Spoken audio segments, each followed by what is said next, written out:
સુરતમાંથી ફરી એકવાર ખૂબ જ મોટી છેતરપિંડી આચરનાર ફ્રોડ કોલ સેન્ટર ઝડપાયું છે. સુરતના અઠવા વિસ્તારમાં મહેર પાર્ક બી વિંગના ફ્લેટ નંબર 405 અને 406માં ફ્રોડ કોલ સેન્ટર ચલાવવામાં આવતું હતું. અહીં યુપી, બિહાર સહિતના અન્ય રાજ્યોના લોકો સાથે લોન આપવાના બહાને મોટા પાયે છેતરપિંડી આચરવામાં આવી રહી હતી. વિશેષ વાત એ હતી કે આરોપીઓ ફક્ત અન્ય રાજ્યોના લોકોને જ ટાર્ગેટ કરતા હતા અને સુરતના સ્થાનિક લોકો સાથે કોઈ પણ પ્રકારની છેતરપિંડી કરતા ન હતા, જેથી ઝડપાઈ જવાની ભીતિ ન રહે.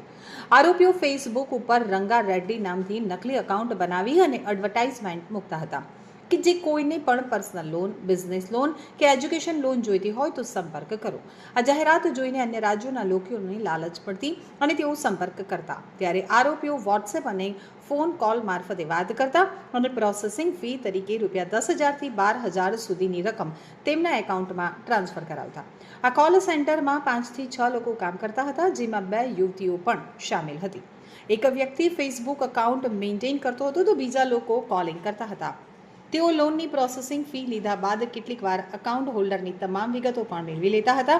ફક્ત એટલું જ નહીં, ક્યારેક તો એકાઉન્ટ હેન્ડલ કરવાનો કંટ્રોલ પણ પોતાના હાથમાં લઈ લેતા હતા.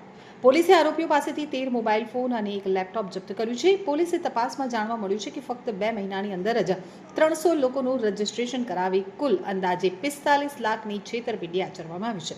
તેઓ પોતાની સાથે લોન આપવાની વાત રાખ્યા વિના ફક્ત રજીસ્ટ્રેશનના નામે પૈસા પડાવતા હતા. આ કેસમાં વિરેન, નિતિન, બાણી, રાહુલ, અશોક, ભાવેશકર, આશિષ, સંતોષ પાલ, ઋતુજા, સુધાકર પાટલ અને પૂજા પ્રહલાદ રાઠોડના નામનો સમાવેશ થાય છે. જેમાંથી મુખ્ય આરોપી વિરેન બારણીના વિરુદ્ધ અગાઉ પણ કોલ સેન્ટર છેતરપિંડીનો ગુનો નોંધાયેલ છે. ડીસીપી વિજયસિંહ ગુર્જરે જણાવ્યું હતું કે આ કોલ સેન્ટરનું કનેક્શન મુંબઈ સ્થિત ગ્લોબલ નામની કંપની સાથે છે, જે કંપનીની ફ્રેન્ચાઇઝી આપી હતી. હવે પોલીસે મુંબઈ જઈ અને વધુ માહિતી મેળવવાની પ્રક્રિયા હાથ ધરી છે. આરોપીઓના મોબાઈલ અને લેપટોપમાંથી તમામ ડેટા એકત્રિત કરી અને અન્ય માહિતી પણ બહાર લાવવામાં આવી રહી છે.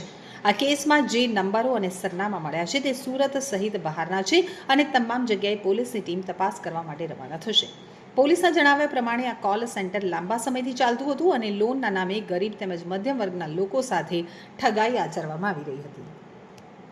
श्राम के सामने महेर पार्क के बी विंग है, उसमें 405 और 406 नंबर के ऑफिस है, उसमें गैरकायदेसर कॉल सेंटर चल रहा है. तो वहाँ जाके उन्होंने तपास किया तो वहाँ पे 5-6 लोग मिले जो कॉल सेंटर तरीके काम कर रहे थे. आरंभिक पूछताछ में उन्होंने बताया कि हम एक कंपनी के लिए कॉल सेंटर की सेवाएं दे रहे हैं, पर थोड़ा डिटेल में पूछताछ किया गया तो उन्होंने अपना जो एमओ है वो इस तरह से बताया कि उन्होंने एक रंगा रेड्डी नाम से एक फेसबुक आईडी बना रखी है. उस आईडी पे वो लोग एडवर्टाइजमेंट करते हैं कि किसी को भी पर्सनल, बिजनेस, एजुकेशन इस तरह का लोन चाहिए तो आप हमसे संपर्क करिए. जब एक बार कोई भी आदमी उनसे संपर्क कर लेता है तो उसका नंबर वो इन कॉल सेंटर में, एक आदमी है जो फेसबुक को मेंटेन करता है, बाकी आदमी है जो कॉल करते हैं, उनमें 2 लड़कियां हैं, बाकी लड़के हैं. तो उन लड़कियों को दे देते हैं. उनके पास में 13 मोबाइल थे. उन मोबाइल नंबर से फिर वो व्हाट्सएप पे और नॉर्मल कॉल से कंटिन्यू जो आदमी इंक्वायरी करता था उससे बातचीत करते थे. और प्रोसेसिंग फ़ीस के नाम पे ये लोग 10,000 से 12,000 रुपये अपने अकाउंट में उनसे डलवा लेते थे.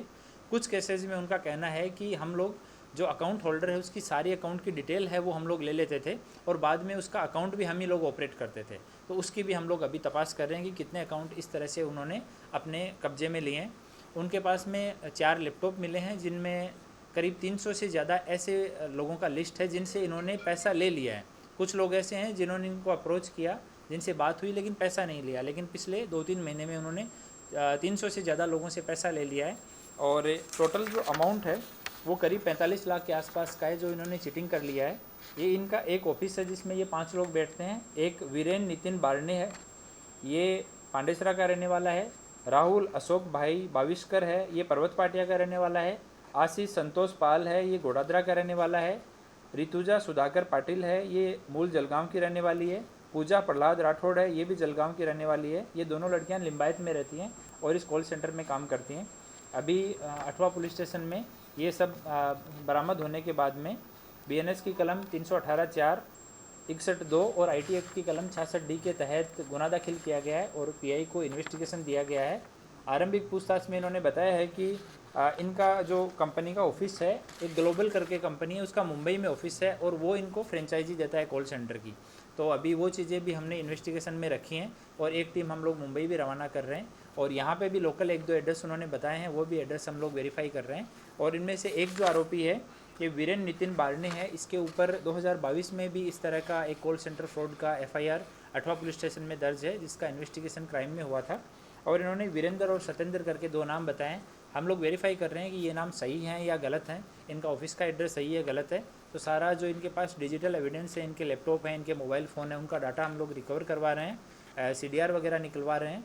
इनका जो ये रंगा रेडी करके फेसबुक है वो भी हम लोग चेक करवा रहे हैं कि कितने लोगों को इन्होंने अप्रोच किया।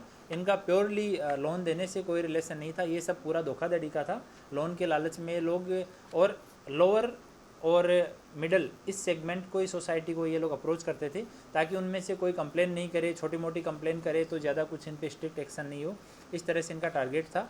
और उनका आरंभिक पूछताछ में ये कहना है कि हमें गुजरात में किसी भी आदमी से बात करने के लिए क्लियर ऊपर की ऑफिस से साफ मना किया हुआ था, इसलिए इनका कोई भी भोग भंडार गुजरात का नहीं है। तो हमने कल भी जब हमने वहाँ पे हमारी टीम गई उसके बाद में भी हम लोगों ने ट्राई किया कि कोई भोग भंडार सामने आए और उसकी फरियाद लें, पर ऐसा नहीं हो पाया। भोग भंडार जिससे भी हमने बात की ज़्यादातर उनमें से यूपी, बिहार, महाराष्ट्र, दिल्ली, राजस्थान इन राज्यों से हैं। तो अभी हम भोग भंडार जो है उनके कंटिन्यू टच में है, उनके साथ बात करेंगे और अभी सरकार तरफे पुलिस की तरफ से फरियाद दाखिल करके इन्वेस्टिगेशन शुरू किया गया है।